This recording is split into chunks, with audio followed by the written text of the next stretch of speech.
Hola, buenos días. Espero que estén bien. J'espère que vous allez bien. Aujourd'hui, je voulais qu'on aborde un thème assez particulier, qu'il s'agit des pronoms personnels, qui constituent vraiment la base pour commencer à parler espagnol. Les pronoms personnels en espagnol, c'est assez particulier parce qu'en fait, on les prononce pas forcément. C'est-à-dire que vous verrez que dans le dialogue de tous les jours, vous ne prononcerez plus le pronom personnel automatiquement. Quand vous direz une phrase, vous direz par exemple on va manger, on dira vamos a comer. Mais on dira pas nosotros vamos a comer. Vous voyez, on dira pas nous allons manger. On dira allons manger. Pareil avec le je qui va disparaître souvent. Et en fait, vous allez vous rendre compte qu'au final, quand vous utilisez le pronom personnel en espagnol, souvent c'est pour accentuer une situation parce que dans la plupart des cas, quand vous utilisez le pronom personnel, il veut aussi bien dire je, donc le yo pour dire je en espagnol veut aussi bien dire je que moi. Donc en fait, quand vous allez l'utiliser, limite, ce sera plus pour dire moi. Par exemple, yo te quiero, moi je t'aime, tu vois. Plus que yo te quiero, je t'aime, vous allez dire te quiero, je t'aime. Ok? Te quiero. Pero yo te quiero, c'est moi je t'aime. Ok? Donc c'est ce que je voulais vous montrer, comme vous voyez sur l'écran. Donc les pronoms personnels en espagnol sont les suivants, peut-être que vous les connaissez déjà. Yo pour dire je, tu pour dire tu, elle pour dire il, ella pour dire elle, usted pour dire vous de façon très soutenue, c'est-à-dire c'est un vouvoiement poli, pardon. Nosotros c'est nous, nosotras c'est nous féminin, particularité en espagnol. Vosotros pardon, c'est vous, vosotras c'est vous féminin, c'est vous les filles. Ellos c'est eux masculin, ellas c'est elles féminin. Et ustedes c'est un vous soutenu mais collectif, d'accord? C'est-à-dire qu'on a un vous de vouvoiement. Pardon, excusez-moi. On a un vouvoiement singulier et un vouvoiement pluriel en espagnol, ok? Ce sont les particularités des pronoms. Et, euh, et vous allez voir que donc effectivement les pronoms se prononcent rarement. Si je vous dis donc comme sur l'exemple que je vous ai écrit, vienes conmigo mañana, tu viens avec moi demain. O vienes mañana, tu viens demain. C'est une question. Je vais pas vous dire tout. Je vais pas vous dire tu vienes mañana. Tu vienes mañana. Vienes mañana. Si je vous dis tu vienes mañana, vous voyez, ça accentue. C'est pour dire toi. Toi, tu viens demain. Tu vienes mañana, cierto? Toi, tu viens demain, pas vrai? Donc ça va être toute la nuance dans les pronoms. Alors au début, bien sûr, vous allez les utiliser parce que ça va vous permettre d'être plus à l'aise. En plus, c'est votre traduction littérale du français vers l'espagnol, donc forcément, vous allez les utiliser. Quand vous allez parler de vous, vous allez dire yo tengo 20 años, yo tengo ci, yo tengo eso. Mais petit à petit, vous allez voir que au plus vous allez vous intégrer dans la culture, au moins vous allez les utiliser. Ok? En tout cas, il faut le savoir. Ensuite, la chose que je voulais préciser, c'est qu'en fonction des pays, vous verrez qu'il y a des pronoms qui sont plus utilisés que d'autres. Par exemple, en Colombie, c'est le pays est roi du usted.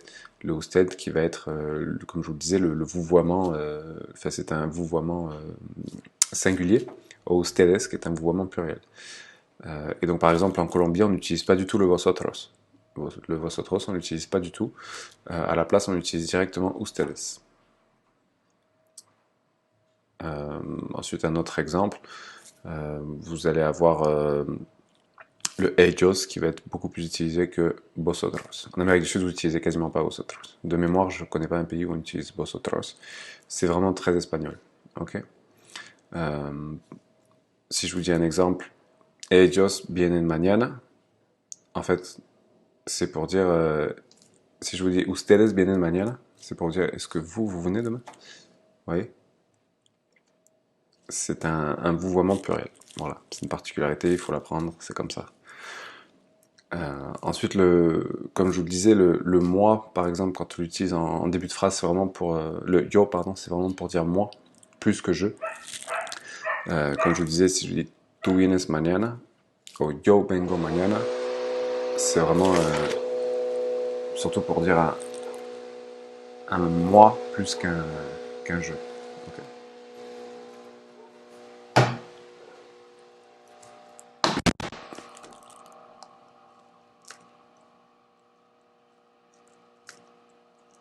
Ensuite, je voulais vous donner des particularités. Donc, on a certaines particularités en espagnol au niveau des pronoms, c'est-à-dire que quand on a une préposition qui apparaît, Si je vous dis par exemple à moi, je vais pas vous dire a yo, je vais vous dire ami. Ça va devenir ami, ok? A mí me gusta par exemple. Moi j'aime.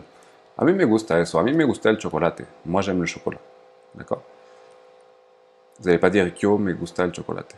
Ça se dit pas, ok?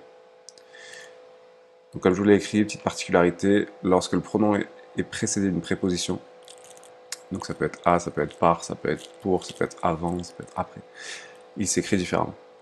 Exemple, a ti te gusta. Para él es normal. Pour lui, c'est normal. Ok? En fait, le elle va prendre un accent. Le tout va devenir ti. A ti te gusta. A toi. A ella, a usted, a nosotros, a vosotros, a ellos, a ellas, a ustedes. Ça ne change pas. Ok? Et donc la petite particularité à connaître, c'est a mi, a ti, a elle. Les trois premières personnes du singulier. Et ensuite, on a une autre exception. C'est quand vous dites à quelqu'un veux-tu venir avec moi? Quieres venir conmigo. Et pas con mi ou con yo. Okay? Conmigo. Si, quiero venir contigo. Oui, je veux venir avec toi. Et non, quiero venir contigo. Ok? Ça, vous verrez, ça viendra aussi au fil du temps et des usages que vous ferez. Exemple, vamos contigo. Ejemplo, vamos contigo, on y va avec toi. Vous voyez, on ne dit pas nosotros vamos contigo, pero vamos contigo. C'est plus simple au final. Ok?